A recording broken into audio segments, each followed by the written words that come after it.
Media. मैं हूं निकिता सरपुरिया चंदन day के साथ। आइए नजर डालते हैं आज की सुर्खियों पर। আপনাদের সম্মতি একটু আপনাদের করতালি দিয়ে শুরু হোক এবং আজকের পথ চলা শুরু করব।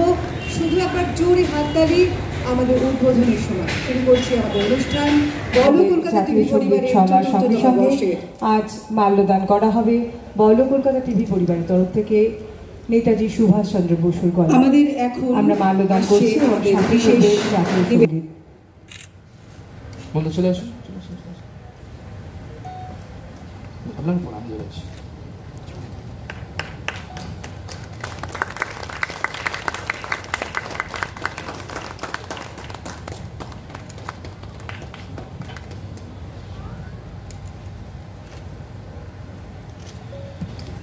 কিছু মুহূর্ত অক্ষয় হয়ে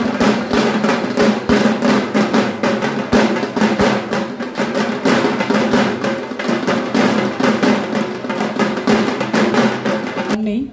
আন্তরিকভাবে কৃতজ্ঞ এবং সম্মানিত এরকম একটা সম্মান পাওয়ার জন্যে।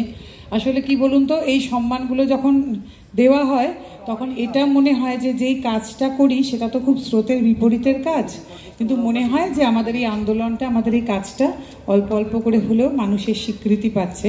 সেটা বড় কথা, মানে খুব ছোট কথা তো নয়, একটা অনেক বড় কথা। কারণ এই কাজটা যখন করতে এসেছিলাম বাড়ির লোকের কাছেও এটা শুনেছিলাম মারধর খেতে পারি, আর সেই মারধরের বদলে আজকে 7 বছর বাদে যখন এরম এত মানুষের মধ্যে এরম একটা বিরাট অনুষ্ঠানের মধ্যে সম্মান পাই, তখন তো অবশ্যই মনে হয় যে সামান্য হলেও স্বীকৃতি পেয়েছি। তবে আপনাদের সম্মতি একটু আপনাদের করতালি দিয়ে শুরু হোক এবং আজকের পথ চলা শুরু করব। শুধু একবার জোরে হাততালি আমাদের উদ্বোধনের সময় শুরু করছি আমাদের অনুষ্ঠান বলো কলকাতা টিভি পরিবারের ৪র্থতম বর্ষের। তাদের মধ্যে কি আছে, ক্লাবের মধ্যে কি আছে, আমার চোখে যেটা সব থেকে বড় জিনিস মনে লেগেছে এত বছর অভিজ্ঞতায়, সেটা হচ্ছে 4 দিনের কম্পিটিশন, সেটা হেলদি কম্পিটিশন। বাকি 365 - 4 যদি হয় তাহলে 361 দিন সবাইয়ের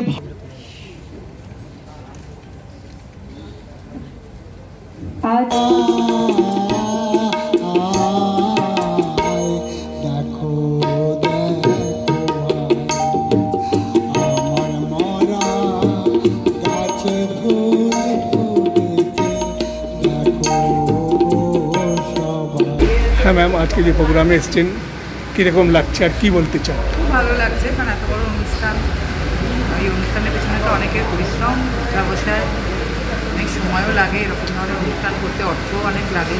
কাজে আমরা যারা একদিন আসি তারা, যেহেতু আমরা নিজেরা অনেক অনুষ্ঠান করি, জানি এরকম বড় অনুষ্ঠান করতে অনেক কিছু লাগে। আর সেই বড় অনুষ্ঠানে যখন আমাদের সামিল করা হয়, আমাদের সম্মান দেওয়া হয়, খুব ভালো লাগে। মনে হয় আমাদের কাজটাও মানুষের কাছে পৌঁছচ্ছে, স্বীকৃতি পাচ্ছে, এটাও একটা বড় পাওয়া। কেমন করে আনছে মানে বোঝাই করে সিন্ধু জানে। এই বঙ্গগৌরব উৎসবটা হচ্ছে 4 বছরের পাল। এখানে কি শুধুমাত্র মানে স্ট্যাবলিশমেন্ট শিল্পীরা আসে না আপনারা? না, আপকামিং যারা নতুন উঠছে তাদেরকে আমরা বেশি জায়গা দিই। আজকে কি প্রথম এবছর? না, এবছর প্রথম নয়, 4 বছর ধরে এই প্রোগ্রামটা হচ্ছে। একই জায়গায় না, বিভিন্ন জায়গায় হয়েছে, এবারে উত্তম মঞ্চে হচ্ছে। কীরকম সাড়া মিলছে? খুব ভালো সাড়া পেয়েছি, প্রচুর মানুষ এসেছে, ফোন করেছে আমাদের, এবং এখনও প্রোগ্রাম চলবে, আরও অনেকক্ষণ চলবে, এবং পরের দিকে আরও প্রচুর মানুষের যাদের আমরা সংবর্ধনা দেব, যেরকম হচ্ছে সৌমিক দে, তারপরে হচ্ছে ঋদ্ধিমান সাহা, তারপরে মেহতাব হোসেন, আরও প্রচুর আপকামিং শিল্পীরা আছে যাদেরকে আমরা সংবর্ধনা দেব। কেমন লাগছে এরকম একটা অনুষ্ঠান অ্যারেঞ্জ করে? এরকম একটা অনুষ্ঠান করে সবার পাশে থাকতে পেরে আরও বেশি ভালো লাগছে। আপনার নাম? আমার নাম দেবাশিস মণ্ডল, আমি বলো কলকাতা টিভির সিনিয়র রিপোর্টার। ধন্যবাদ।